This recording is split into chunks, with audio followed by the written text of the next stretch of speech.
Bonjour à tous. Alors, je devais présenter cette session avec Gökhan Owsiewski, qui n'a malheureusement pas pu être des nôtres. Donc, vous n'aurez que moi aujourd'hui. Je m'appelle Benoît Gester, je suis MVP SharePoint. J'anime un blog sur SharePoint et toutes les technologies associées, comme Yammer, Office 365. Donc, l'adresse spasi.wordpress.com. Merci à nos sponsors, sans qui, bien sûr, cet événement n'aurait jamais eu lieu. Avec Gökhan, c'est vrai qu'on fait pas mal de présentations pour la communauté. La CUE, il y a quelques temps, l'Office 365 Saturday Europe. Là, c'est le seul moment de la présentation où vous allez bosser un minimum. Alors, qui utilise SharePoint dans un contexte professionnel? OK. Et qui administre la ferme SharePoint? Comme DBA ou comme administrateur pur? Comme DBA. Les deux. Alors, nous ne sommes pas des DBA, je ne suis pas DBA, vous oui. Alors, j'ai mis cette image working on SharePoint, parce que travailler sur SharePoint, ça ne veut rien dire en tant que tel. Il y a tellement de domaines possibles dans SharePoint que travailler sur SharePoint, ça n'a pas vraiment de sens. Moi, mon rôle en tant qu'expert SharePoint administrateur, c'est d'installer et configurer des fermes SharePoint, établir, concevoir des infrastructures ou gérer des fermes. Vous, les DBA, votre rôle, c'est de gérer les bases de données de SharePoint majoritairement. Et bien sûr, il peut vous arriver d'installer et de configurer SharePoint. C'est ce qui vous arrive a priori. Alors un peu d'histoire de SharePoint, on va passer très rapidement sur ces slides. SharePoint, ça a commencé à vivre en 2001 jusqu'à 2003, SharePoint Portal Server. On se dirige ensuite vers SharePoint 2007, MOS 2007, muni de Performance Point et de Project Server. Ensuite, on file en 2010. Donc avec SharePoint 2010, les Office Web Apps sous forme de services et Fast Search. Et désormais, donc on est en SharePoint 2013, dernière version disponible, avec Office 365, sa version du cloud. Alors SharePoint, c'est encore considéré aujourd'hui comme une simple GED, comme un simple endroit où on dépose des documents et où les utilisateurs collaborent sur ces documents. Alors qu'en fait, SharePoint, c'est un véritable écosystème. Si on regarde ce schéma, on peut diviser en plusieurs blocs. Le bloc de partage, avec la partie sociale, les applications mobiles. Les blocs plutôt développement, avec le SharePoint Store, les apps. Le Design Manager, qui est plus orienté pour designer des master pages. Organisé dans SharePoint, Skype Drive Pro, les site mailboxes, un intérêt assez limité à mon goût. Ou encore la partie Discover, avec tout le système de recherche. Serge en a parlé un peu avant. Système très amélioré et très complet. L'iceberg SharePoint, alors ça c'est un slide préféré de Gökhan. En fait, bien souvent, quand on parle coût dans SharePoint, on ne réfléchit qu'aux notions de licence SharePoint, aux licences qu'on doit acheter pour exécuter les fermes SharePoint. Alors bien sûr, le coût d'une ferme SharePoint, c'est bien plus que ça. Donc les coûts visibles, ce sont les licences SharePoint. Les coûts cachés, on a toute la partie customisation, les serveurs, les licences SQL Server bien évidemment et Windows. Et en plus de ça, encore plus ancré profondément, on a les consultants, la formation des utilisateurs ou encore tout ce qui est update et migration. Donc là, Gökhan a choisi de présenter les consultants externes et les partenaires Microsoft sous forme de requins. Bon, on y trouve l'intérêt qu'on y veut. Mais ça représente bien comment doit se représenter les coûts d'une véritable ferme SharePoint. Vraiment, il n'y a pas que les licences SharePoint, c'est vraiment un bloc complet. Donc, quelques idées reçues sur SharePoint. La première, c'est est-ce que SharePoint, c'est toujours aussi lent? C'est une utilisatrice qui m'a posé cette question il n'y a pas si longtemps. Elle m'a demandé si SharePoint, c'était lent que chez nous ou si tous les fermes SharePoint de la planète étaient lents. Et effectivement, il y avait un problème sur la ferme et notre exploitation, qui n'a pas forcément de grosses connaissances SharePoint, n'a travaillé que sur les serveurs frontaux. Ajouter de la RAM, ajouter des serveurs, ils ne se sont pas posé la question d'SQL Server, bizarrement. Bien que SharePoint utilise massivement SQL Server, ils ne se sont pas posé la question est-ce que le problème ne vient pas de SQL Server? Et en effet, il venait évidemment de SQL. Donc ça fait partie des idées reçues. Effectivement, SharePoint n'est pas forcément lent. C'est peut-être pas le produit le plus rapide du marché, mais il y a quand même moyen de l'optimiser et faire en sorte qu'il soit quand même assez réactif. Donc quelques mythes qu'on trouve facilement sur Internet, ce n'est qu'un outil de collaboration et de partage, rien d'autre, pas de notion d'écosystème. C'est difficile à implémenter et à installer, ça c'est partiellement vrai. C'est difficile à apprendre, c'est très cher, ce n'est pas adapté aux grandes entreprises. Les applications SharePoint sont restrictives. Nous, chez mon client actuel, on en a une palanquée. Je peux vous dire qu'on peut aller très loin en développement, même si je ne le conseille pas du tout. On peut aller vraiment très très loin en dev. La partie sociale de SharePoint 2013, c'est fait que pour liker les gens, mais aussi sur la taxonomie, la performance, l'utilisation de SharePoint comme site internet. Vous avez vraiment tout un tas de mythes qui sont parfois partiellement vrais, mais que j'aimerais effacer petit à petit. Alors SharePoint, est-ce que c'est pas de dev? Juste un petit aparté donc pour dire que SharePoint, on peut faire du dev SharePoint. Malheureusement, encore maintenant, on a des devs mal réalisés, mal conçus, qui pénalisent la ferme SharePoint, toujours au niveau de SQL. Mais effectivement, toutes ces technos, le C# bien sûr, les web services, jQuery, permettent d'aller vraiment assez loin en termes de dev. Alors SharePoint rend les DBA fous, si vous n'êtes pas déjà à la base, bien sûr. Donc Serge en a parlé tout à l'heure, ou Isabelle, je ne sais plus, les fameux GUID infâmes. Donc les voilà sur la droite sur l'image. SharePoint, quand vous l'installez, il crée beaucoup de bases par défaut. Donc là, je pense qu'on est à peu près représentatif de toutes les bases qui peuvent être créées par défaut. Il y a des GUID absolument partout. Si vous créez from scratch, via l'assistant de configuration notamment, donc vous avez ces magnifiques choses sur la droite. Pour éviter ça, vous avez diverses solutions, comme utiliser PowerShell ou un outil gratuit qui s'appelle SP Auto Installer, qui vous permet de créer des conventions de nommage sur vos bases et donc d'éviter d'avoir ces GUID à droite des noms des bases. Vous avez un lien aussi vers l'article TechNet qui vous permet de renommer des bases de données d'applications de services. Je vous conseille de les créer propres dès le début et pas de revenir après dessus. Pas de modification, ça c'est très important. Microsoft ne valide aucune modification de ces bases de données. Si vous modifiez le schéma d'une base de données, vous perdez le support. Donc aucune modification, sauf pour une base, la base de login qu'on verra tout à l'heure. Oups, j'en ai raté un, je crois. Donc c'est complexe, effectivement, et chaque mise à jour de SharePoint modifie le schéma, mais de toute manière, comme vous n'avez pas le droit de le modifier, ça n'a pas vraiment d'impact sur le fonctionnement. Alors rapidement, la hiérarchie des objets SharePoint, pour ceux qui ne connaissent pas, SharePoint c'est très hiérarchisé. On part d'une ferme qui possède des applications de service. Ces applications de service ont leur base de données propre. Ensuite, on descend aux serveurs, aux applications web qui ont également leur base de données, les collections, les sites, les listes et les éléments. Pour finir, par les bases de données de contenu, Serge en a encore parlé tout à l'heure. Donc ces bases de données de contenu, on les rattache aux applications web. Une application web peut avoir plusieurs bases de données de contenu. Si vous rajoutez la base de configuration et toutes les bases de données de service application, vous pouvez vraiment vous retrouver avec une quantité de bases assez importante à gérer. Donc il faut faire quand même très attention. Alors les considérations générales entre SQL et SharePoint, rapidement, la configuration matérielle requise. Donc ça, ce sont des données issues de TechNet qui fait la différence entre une infrastructure pour moins de 1000 utilisateurs et une infra comprise entre 1000 et 10 000. Donc vous voyez que ça influe sur le choix du processeur, 4 ou 8 cœurs, sur la RAM de SQL Server, 8 ou 16. Le disque dur, 80 Go système, lui reste ISO pour les deux cas.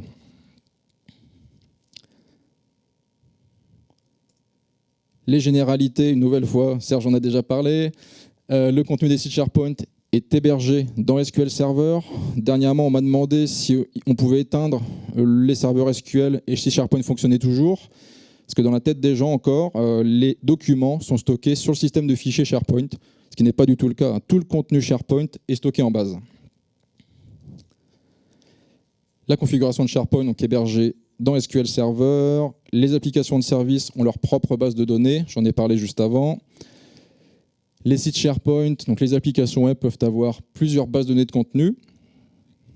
Et enfin, jusqu'à 32 bases ou beaucoup plus. Je vous garantis que ça peut être malheureusement beaucoup plus que ça.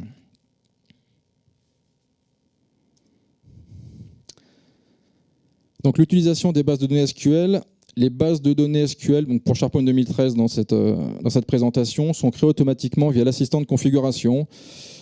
Donc on peut l'utiliser. Est-ce qu'on doit l'utiliser? Pas forcément, puisqu'il crée donc ces bases avec ces guides pas forcément très beaux. Donc il vaut mieux privilégier des solutions via PowerShell par exemple ou SP Auto Installer. Microsoft ne prend pas en charge l'interrogation directe ou la modification de base. Si vous voulez consulter des données, ça se fera obligatoirement par code. Là, il y a un petit exemple en C#, mais en tout cas, jamais directement par l'interface du SQL. Et enfin, des bases de données SQL Server sont soumises à des limitations de taille et à des recommandations spécifiques pour SharePoint. On a fait cette presse au dernier SQL Saturday et un DBA nous a dit qu'il avait essayé d'appliquer à SharePoint ce qu'il applique généralement pour des bases de données SQL et que ça s'était assez mal passé. SharePoint a très mal réagi a priori. Donc là, vraiment, il faut vraiment se fier aux limitations, aux best practices dédiées à SharePoint. Un petit mot rapide sur SQL 2012. Donc SharePoint 2013 se propose en deux produits, SharePoint Foundation et SharePoint Server. La partie Foundation ne prend pas en charge les fonctionnalités BI. Donc ça peut avoir son importance lorsque vous allez choisir votre type de SharePoint 2013. Le mode de SharePoint dans SSRS 2012, vous le créez soit via l'administration centrale ou via des scripts PowerShell. Donc l'Always On, on a eu une belle présentation juste avant. Alors SharePoint et SQL, c'est un duo exceptionnel. On peut voir ça comme ça. Enfin, à quelques conditions. La CPU, la RAM et l'espace disque correctement configurés, ça c'est vraiment essentiel pour avoir une ferme SharePoint qui fonctionne correctement. Et bien sûr, alors l'ICC c'est l'interface chaise-clavier.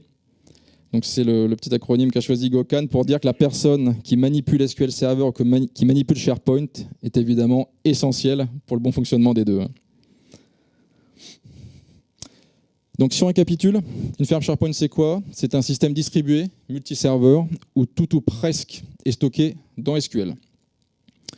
Donc on peut distinguer 4 composants, les serveurs de données évidemment SQL, des serveurs applicatifs qui exécutent la recherche, mais également d'autres tâches, des serveurs web qui offrent le rendu aux utilisateurs, et bien sûr les postes clients qui viennent consommer les sites SharePoint. Donc vous voyez qu'on a par exemple la config, les ContentDB, les bases de search, d'autres bases de search là-bas. Donc potentiellement, vous avez vraiment pas mal de bases à gérer dans SQL. Alors un petit mot sur la préinstallation, SQL SharePoint. Avant l'installation, bien sûr, on détermine si on a besoin soit de SharePoint Foundation, soit de SharePoint Server, qui ne propose évidemment pas du tout les mêmes fonctionnalités. On choisit également dans les différentes éditions de SQL Server, avec le matériel à choisir en conséquence des deux précédentes lignes. Des comptes de service à créer et à configurer correctement. Souvent, on y reviendra un peu plus tard, les comptes de service sont mal créés dans SharePoint. Les gens mettent tous les droits au compte admin, par exemple, au compte d'installation. Ça pose d'autres problèmes par la suite, notamment quand on installe des devs spécifiques. Donc vraiment, les comptes de service que vous créez doivent être configurés en suivant les best practices d'EMS. Les applications de service dépendent des choix métiers. Ça ne sert à rien de créer toutes les applications de service par défaut en se disant que peut-être on en aura besoin plus tard. Si vous n'avez pas besoin d'une application de service, ce n'est pas la peine de l'installer dans SharePoint. 2 fermes au minimum, parce qu'avoir une seule ferme, ça veut dire en fait pas avoir de production. On a eu le cas récemment pour des problèmes de coût. Le métier ne voulait qu'une ferme, on a refusé, parce que ça ne nous permet pas de leur proposer des restaurations rapides, évidemment, puisqu'il fallait reconstruire la ferme. Donc minimum 2 fermes, au minimum pré-production et production. Pas d'idéologie next finish, notamment en passant par l'assistant de configuration. On en a parlé tout à l'heure.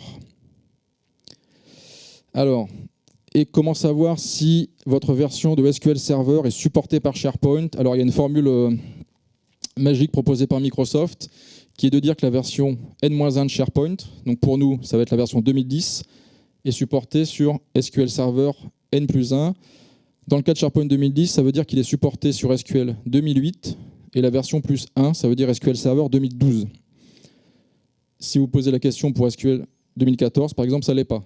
Il n'est pas supporté. SharePoint 2010 ne s'installe pas sur du SQL Server 2014. Il faudra passer à SharePoint 2013.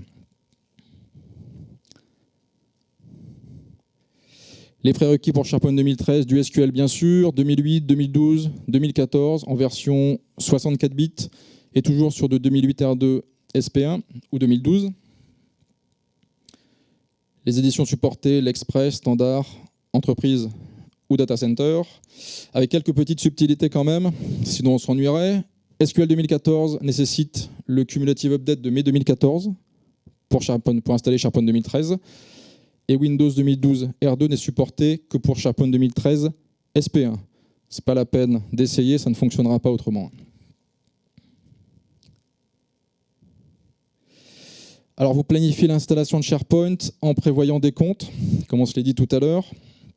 3 comptes au démarrage, le compte que vous allez utiliser pour installer la ferme, le compte qui va être utilisé par la batterie pour exécuter les services d'admin notamment, et le compte qui va faire tourner SQL Server. Donc ce compte d'installation, je disais tout à l'heure, souvent il est vraiment mal configuré, on lui donne tous les droits par défaut pour s'assurer qu'on n'aura pas de problème. Le problème c'est que ces problèmes on les a après, lorsqu'on installe des services PAC ou des développements spécifiques. Donc ce compte d'install, il a 4 caractéristiques, c'est très simple. Il est un compte de domaine, administrateur local des machines, il a les rôles Security Admin et DB Creator au niveau SQL Server. Pas besoin d'être sysadmin, ce compte n'a pas besoin d'être sysadmin, c'est notamment souvent ce qu'on retrouve sur les installations, enfin en tout cas ce que j'ai pu voir, donc c'est pas la peine. Security Admin, DB Creator, ça suffit largement, et c'est ce qu'il faut pour installer une ferme SharePoint. On planifie et on planifie encore une formule savante pour estimer la volumétrie que vous allez avoir dans votre SQL en se basant sur le nombre de docs, le nombre de versions, la taille des documents moyens et les éléments de liste. Bon, bien sûr, ce n'est qu'une vague approximation, mais dans mon exemple, par exemple, ça permet de voir qu'on aura environ 105 gigas de données hébergées dans SQL. Même si ce n'est pas la formule la plus fiable, ça permet quand même d'avoir un petit ordre d'idée et de commencer à préparer votre ferme.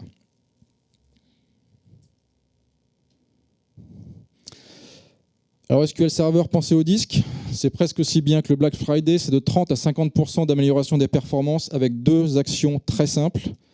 C'est formater les disques en 64K et vérifier l'alignement.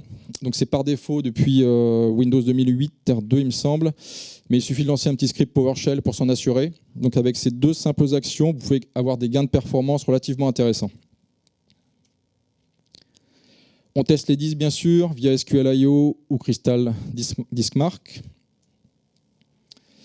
Et comme le disait Serge, plusieurs bases de données sont intensives, comme la TemDB, les logs ou encore les search.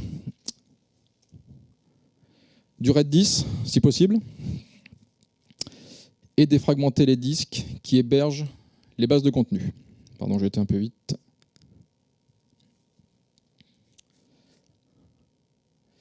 Donc au niveau de la configuration des disques, idéalement, on place ces bases sur des disques distincts. Donc on peut distinguer grosso modo la base de temp, les bases de contenu, la WSS logging, les search et les logs. Idéalement, placer ces différentes bases sur des disques séparés. Et si on doit catégoriser ces bases sur les disques du plus rapide au moins rapide, on va privilégier la TemDB, les logs, le search et les data, dans une ferme où on a une utilisation plutôt écriture. Si on a un site web public, par exemple, on a une utilisation plutôt lecture, on va privilégier les data ici et les logs à ce niveau. Donc ça dépend vraiment de l'utilisation que vous allez faire de votre ferme pour prioriser les data. On sépare les data et les logs sur des disques distincts et on passe à l'installation du SQL. Donc là, je vais passer très rapidement parce que je pense que je ne vais rien vous apprendre à ce niveau. Le process d'install, on n'installe que les services nécessaires. Il y a 2 semaines, j'ai commandé un serveur SQL pour notre nouvelle ferme. On m'a livré un serveur SQL avec tout un tas de services comme SSRS dont je n'ai pas besoin.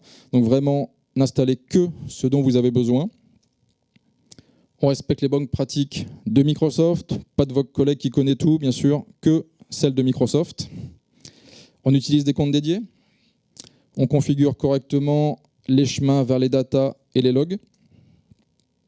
Si possible, on évite d'utiliser le mix mode. On configure l'alerting pour les événements spécifiques à SQL Server. Et bien sûr, on configure le firewall pour les ports TCP et UDP. Donc là, je passe hyper rapidement. Je pense que vous connaissez ça par cœur.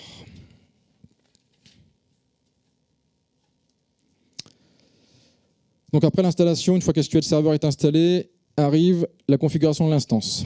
Donc il y a un paramètre qui s'appelle maxdop, le degré maximal de parallélisme, qui doit être positionné à 1. C'était une recommandation avec SharePoint 2010. Sous SharePoint 2013, c'est obligatoire. Il ne s'installera pas si ce paramètre n'est pas à 1. Donc maxdop à 1. Une instance dédiée pour SharePoint, n'utilisez pas une instance SQL existante où il y a déjà des tonnes d'applications .NET, PHP ou je ne sais quoi d'installer. Utilisez un serveur vraiment propre. On limite la mémoire. La bonne pratique, c'est d'utiliser 80% de la mémoire physique comme mémoire maximum et de setter aussi une mémoire minimum à SQL. On paramètre le fill factor à 80%. Vous pouvez également utiliser l'Instant File Initialization. Ça permet d'avoir des gains de performance relativement importants, par exemple lors de restauration de bases de données. Donc ça fonctionne pour tout sauf pour les logs. Les performances sont assez impressionnantes. Je n'ai pas fait de benchmark personnellement, mais de ce que j'ai pu voir, c'est quand même relativement performant. Vous activez la compression des sauvegardes. Évitez l'auto-shrink, ça fragmente. Ne shrinkez que les bases de contenu et si au moins 50% du contenu de la base a été supprimé et que vous êtes sûr que cet espace vide ne sera pas réutilisé. Récemment, on a eu un nettoyage de collection, ils ont supprimé 50 gigas sur les 120, je crois, donc là on peut se permettre de faire un shrink. Créer un plan de maintenance, notamment pour checker l'intégrité des données, et excluer les MDF, LDF, NDF de l'analyse antivirus. Pardon. Oui. Est-ce que SharePoint ne gère pas lui-même une partie de sa maintenance, notamment les statistiques? Alors on le voit juste après en fait. Il fait l'analyseur de santé, effectivement il remonte certaines informations. Il check lui-même effectivement certaines infos. On en reparle dans un slide juste après. Donc là on va passer aux configurations de base, thème DB, modèle DB et les bases de recherche, voir un peu quelles caractéristiques il faut leur assigner pour s'assurer un fonctionnement optimal. Donc au niveau de la thème DB, elle est largement utilisée par SharePoint. On la positionne sur un disque rapide, si possible du RAID 10, et pas sur le même disque que les bases de contenu. On sépare thème DB des autres bases. Au niveau de sa taille initiale, alors il y a plusieurs façons de faire. On peut lui donner 25% de la plus grosse base de contenu comme taille initiale, ou bien on se dit qu'on la met en tout cas supérieure à 10% de l'ensemble des tailles des bases. On paramètre l'autogros en mégabytes et pas en pourcents, ça c'est valable pour l'ensemble des bases. Et on crée un fichier data, alors là il y a plusieurs recos. Un fichier data pour un processeur, 2 processeurs, 4 processeurs. Microsoft recommande un fichier data pour chaque processeur, chaque fichier devant avoir une taille égale. Et le recovery model, on lui assigne du simple.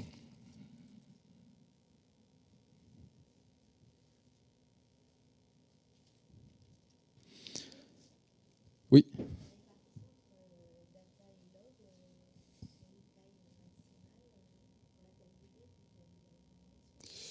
Non, pas. Je ne sais pas si Serge, tu as un retour d'expérience à ce niveau, mais je ne sais pas. Ouais. Puisque le modèle de configuration est simple, la taille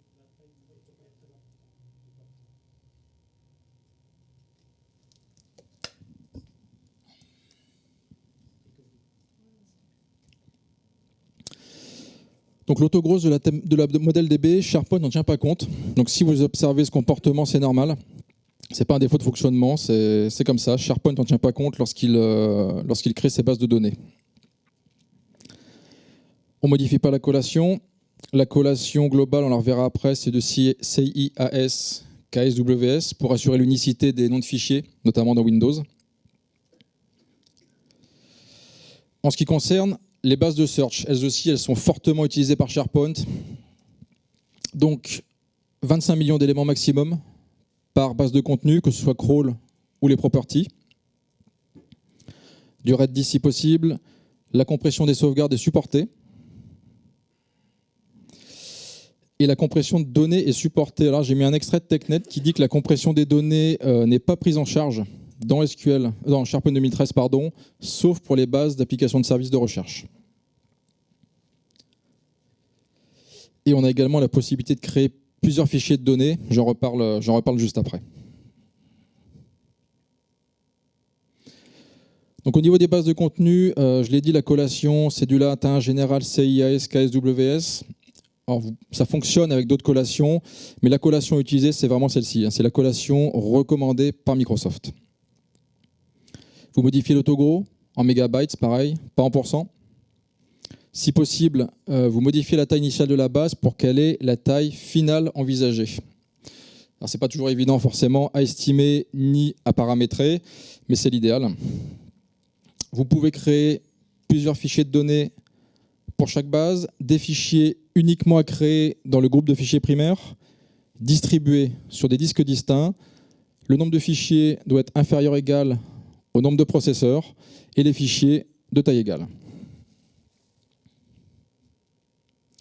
Du RAID 5 ou du RAID 10. Et on limite les bases à 200 Go, c'est important, en mettant notamment des quotas. Chez mon client, on a encore des problèmes. On a des fermes SharePoint 2007 avec des gros volumes, 150, 180 Go de base de données, et on a du mal vraiment à les restaurer. On a un cas encore cette semaine où on doit restaurer. On a vraiment pas mal de problèmes. Donc pensez vraiment à limiter ces bases pour bien gérer leur volume.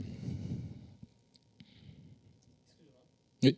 Justement, pour question de quota, si on limite côté SQL Server, côté SharePoint, il ne va pas scaler une fois qu'il atteint le quota. Comment il doit gérer ça? À quel niveau, excusez-moi? Si on limite la taille de la base au niveau de SQL Server, Ouais. quand on atteint la taille max, on va dire, et on n'a pas de surveillance, du coup, SharePoint, comment il réagit? Il ne va pas plus automatiquement plusieurs fichiers? Non, je pense que ça va faire comme quand le disque SQL est plein. Les utilisateurs vont recevoir une belle erreur inconnue en fait. C'est tout ce qui se passera.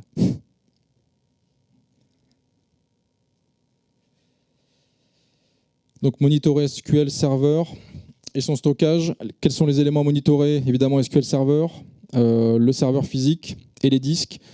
À chaque fois, je vous mets des liens vers TechNet. Notamment ici, la page TechNet consacrée aux compteurs SQL qui sont à monitorer dans le cas du ferme SharePoint.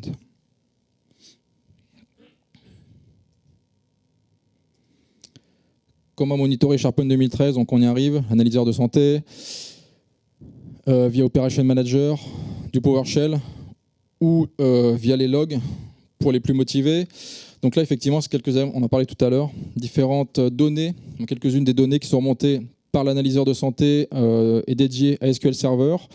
On voit par exemple qu'il vous remonte si certaines bases deviennent trop volumineuses ou elles comportent trop d'espace inutilisé, ou encore si, il me semble qu'il y en a en lecture seule. Voilà, si certaines bases de données sont configurées en lecture seule. Donc ça, c'est intégré, c'est fourni par défaut dans SharePoint 2013. Ça vous permet d'avoir une première vue des différents problèmes qui peuvent survenir dans votre ferme. ULS Viewer pour consulter log SharePoint. Donc la base de données de journalisation, on va en reparler juste après. Et donc différents liens à nouveau sur TechNet. Donc cette base de données de journalisation, la SharePoint Logging, elle agrège en fait plusieurs informations provenant de votre ferme, notamment sur les serveurs, les services, sur son utilisation ou son état de santé. Alors elle peut potentiellement avoir une taille importante et un usage intensif en écriture, donc on l'a vu tout à l'heure, c'est pour ça qu'il faut la prioriser et la mettre sur des disques rapides. C'est un emplacement centralisé pour des infos de monitoring. Et c'est la seule dont vous pouviez modifier le schéma. Donc je le répète, c'est la seule base de données dans SharePoint que vous avez le droit de modifier et qui est supportée par Microsoft. Donc elle comporte des rapports prédéfinis, différentes vues en fait, SQL, prédéfinis, mais vous pouvez en créer d'autres, faire des rapports personnalisés pour avoir par exemple l'état de santé d'une partie spécifique de SharePoint. Je vous ai mis le lien, TechNet à nouveau, pour aller voir comment s'y prendre.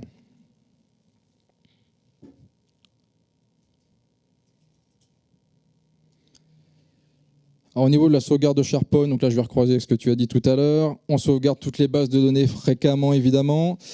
Les bases de données sont les plus importantes, mais ce ne sont pas les seules.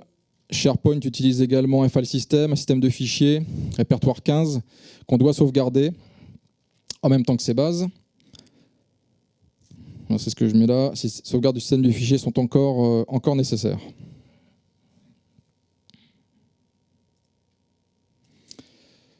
Au niveau des best practices, on privilégiera une sauvegarde en local sur un disque différent du disque utilisé par SQL Server ou un disque réseau avec une latence maximale de 1 milliseconde. On évite de sauvegarder toutes les bases en même temps. On évite également, si on en a parlé tout à l'heure, d'avoir des bases de trop grande taille.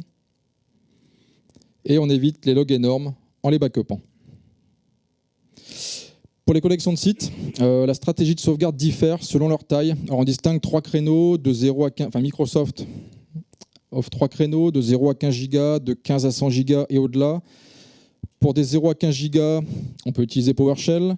De 15 à 100, on utilise SQL Server. Au-delà, on privilégiera des solutions tierces via Data Protection Manager, par exemple.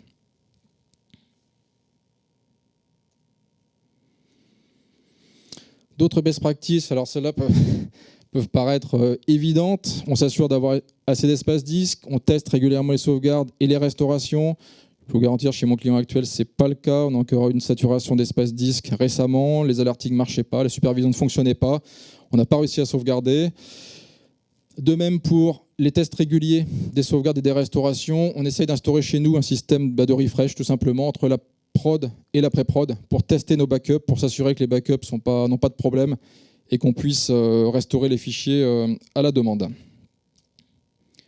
On sauvegarde les logs ULS. On conserve 3 backups, dont un hors site. Et on sauvegarde les données d'installation de SharePoint. Pourquoi ? Tout simplement, si votre ferme, demain, elle tombe, est-ce que vous vous souvenez de tous les paramétrages que vous avez faits dans cette ferme ? J'en doute. C'est rarement consigné. On garde rarement ce genre de données. On se dit que de toute façon, ça n'a pas forcément d'intérêt, mais c'est important. Donc, on dispose d'un environnement ISO-prod. Notre pré-prod, par exemple, est vraiment à l'ISO de la prod pour tous les tests qu'on fait sur les développements spécifiques qu'on doit installer, mais elle peut servir également de disaster recovery.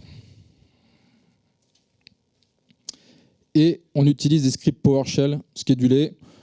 On évite vraiment de faire des choses à la mano, hein. Tant qu'on peut utiliser PowerShell, allons-y.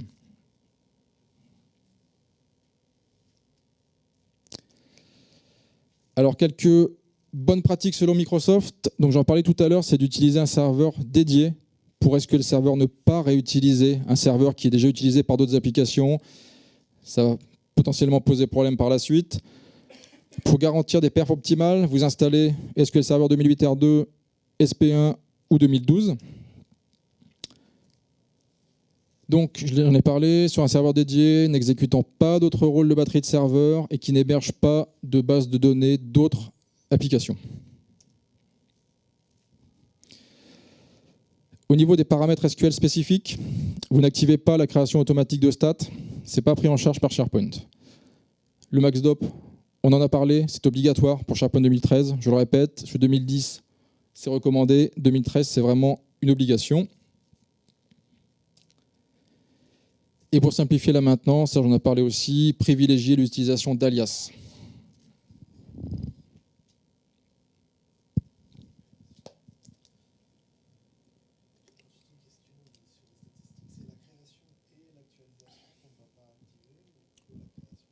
Alors ça, c'est pas un de mes slides malheureusement, mais c'est la création. Ouais, il n'y a pas d'actualisation de toute façon.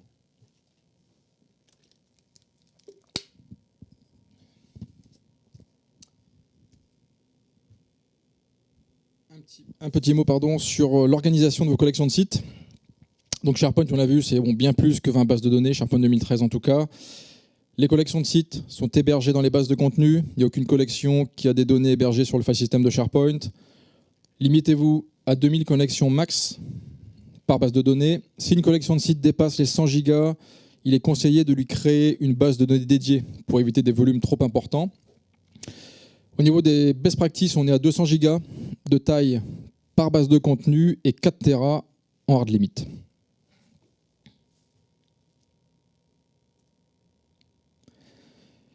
Les takeaways, SharePoint est ce qu'il est. Il a un fort caractère, n'essayez pas de le changer. C'est lui qui aura le dernier mot à chaque fois, je peux vous le garantir. Travaillez de concert avec vos amis de SharePoint. Soyez conscient des limites. Donc on en revient à la notion de planification que j'ai évoquée tout à l'heure. Sachez ce qui est pris en charge ou non. Alors c'est vrai que si vous êtes pur SQL, c'est pas forcément évident de connaître les limites de SharePoint. Donc rapprochez-vous de votre admin SharePoint, ce qu'on évoquait deux lignes avant. Et impliquez-vous. Quand vous envisagez, quand votre société envisage d'utiliser SharePoint, c'est une machinerie assez complexe. Donc ça va vous prendre du temps, mais je pense que c'est essentiel de vous impliquer dans la connaissance de SharePoint pour bien arriver à le maîtriser. Alors j'ai été beaucoup plus vite que prévu, parce qu'on était censé le présenter à deux. Donc j'en ai fini, si vous avez des questions. Alors, le EBS, effectivement, ça permet d'externaliser des fichiers blob, notamment sur des disques... parce que tout à l'heure, j'ai dit qu'il n'y avait rien hébergé en dehors, c'est ça? C'est pour ça que vous réagissez. Il est possible d'avoir des données hébergées, effectivement, sur des systèmes de fichiers hors SharePoint, mais pas par défaut. Si effectivement on utilise le RBS, on externalise certains types de fichiers en dehors. Ouais. Alors préconiser, je ne sais pas si je peux préconiser, mais en tout cas pour les gros fichiers, genre les vidéos, c'est vrai que c'est privilégié d'utiliser le RBS plutôt que de stocker en base.